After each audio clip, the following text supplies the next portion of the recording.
வாழ்த்தமிழா குழுவில் பயணித்து வருகின்ற அனைத்து உறவுகளுக்கும் ராணிப்பேட்டை அல்போன்சின் அன்பான வணக்கங்கள். பகுத்துண்டு பல்லுயிர் ஓம்புதல்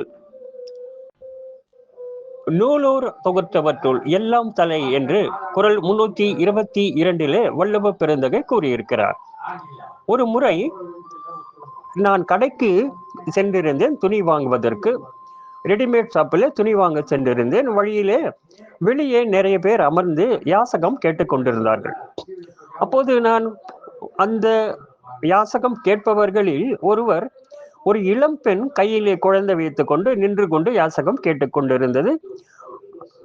அந்த உடைகளை பார்க்கும்போது அவைகள் அதிகமாக அழுக்கானதும் கிழிந்து போனதுமாக இருந்தன. நான் கடைக்கு உள்ளே சென்று துணி வாங்கி கொண்டு வெளியே வந்தேன். மீந்து இருந்த காசை அங்கு கொடுக்கலாம் என்று நான் நினைத்தேன். அப்போது கைத்தட்டுகின்ற சத்தம் கேட்டது. திரும்பி பார்த்தேன். ஒரு திருநங்கை பல கடைகளிலே கைத்தட்டி யாசகம் கேட்டு அவைகளை பெற்று இந்த கடை அருகில் வருவதை பார்த்தேன். அந்த திருநங்கை இந்த ஏழை பெண்மணியை பார்த்து தான் சம்பாதித்த பணத்தை அந்த பெண்மணிக்கு கொடுக்கிறது. அதோடு கூட அந்த பெண்மணியை கடைக்குள் அழைத்து சென்று அந்த பெண்மணிக்கும் அந்த குழந்தைக்கும் துணி வாங்கி கொடுத்தது. நான் பார்த்து ஆச்சரியப்பட்டேன். இவங்களே யாசகம் கேட்கிறார்கள், ஆனால் இவர்கள் இந்த ஏழைக்கு உதவுகிறார்களே என்று எனக்கு மனதிலே ரொம்ப ஆச்சரியமாக இருந்தது. அதன் பிறகு அந்த திருநங்கை அந்த அந்த பெண்ணிடம், அம்மா இருட்டுச்சுமா, நீங்க வீட்டுக்கு போங்க பத்திரமா என்று கூறி அனுப்பியது. சரி, நம்ம யாசகம் கொடுக்கலாம் நினைச்சோமே, அதனால அதை கொடுத்துடலாம், நம்ம வச்சுக்க கூடாது அப்படின்னு நினைச்சு அந்த காசை நான் திருநங்கையிடம் கொடுத்து, அந்த பணத்தை திருநங்கையிட்ட கொடுத்து, நீ கலெக்ஷன் பண்ணதெல்லாம் அந்த குழந்தைக்கு கொடுத்துட்டலப்பா, நீ இந்த காசை வச்சுக்கன்னு சொன்ன. உடனே இது மறுபடியும் கைத்தட்டி அந்த ஏழை பெண்மணியை கூப்பிட்டு, இந்த காசையும் நீ வைத்துக்கொள், திருவிழாவுக்கு ஆகும் என்று கூறி அந்த காசையும் அந்த ஏழைக்கு கொடுத்து விட்டது.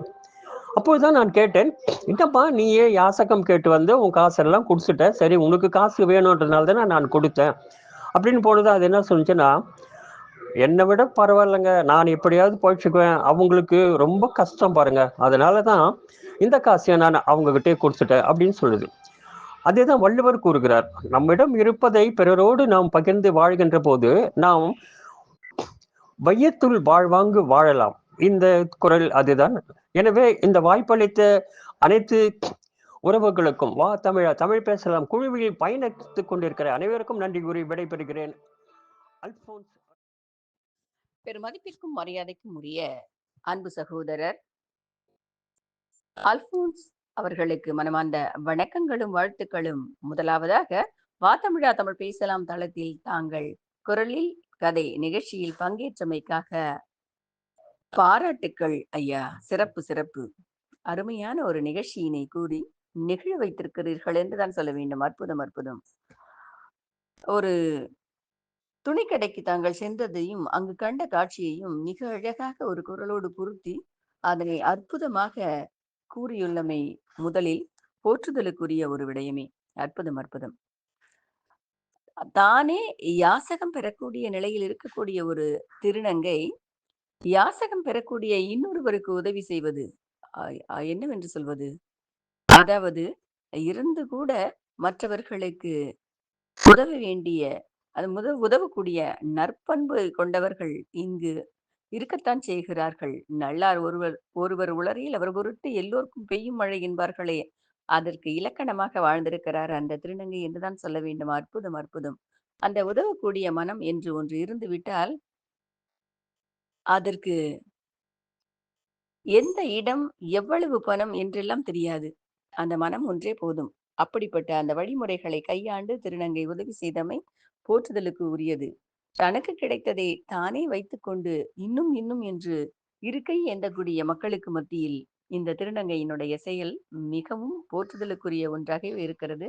நீங்கள் சொல்லிய இந்த கதையிலிருந்து எனக்கு ஒரு நிகழ்வு நினைவுக்கு வருகிறது ஐயா. சிறப்பான ஒரு நிகழ்வு. என்னுடைய தந்தை எப்பொழுதுமே சொல்வார், கொடு என்று சொன்ன உடனேயே நாம் கொடுத்து விட வேண்டும். மனம் கொடு என்று சொன்ன உடனேயே நாம் கொடுத்து விட வேண்டும், இல்லை என்றால் மறு நிமிடமே மனம் மாறிவிடும் என்பதை அடிக்கடி என் தந்தை சொல்லிக் கொண்டே இருப்பார்.